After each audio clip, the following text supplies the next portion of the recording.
Ukraynadakı müharibədə kritik nöqtə. Türkiyə sülhün tarixini açıqladı. Ukraynada sülh nizamlanmasına bu il ərzində nail olmaq mümkündür.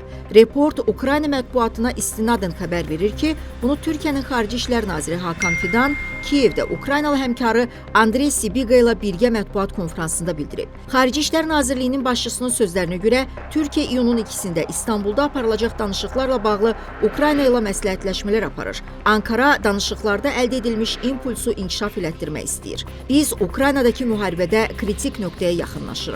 Mayın 16-sında İstanbulda aparılan danışıqlar Ukraynada diplomatik nizamlanmanın yeni başlanğıcı oldu. Biz İstanbulda əldə edilmiş impulsu, dinamikanı qorumaq istəyirik və danışıqların yeni raunduna ev sahibliyi eləməyə hazırıq.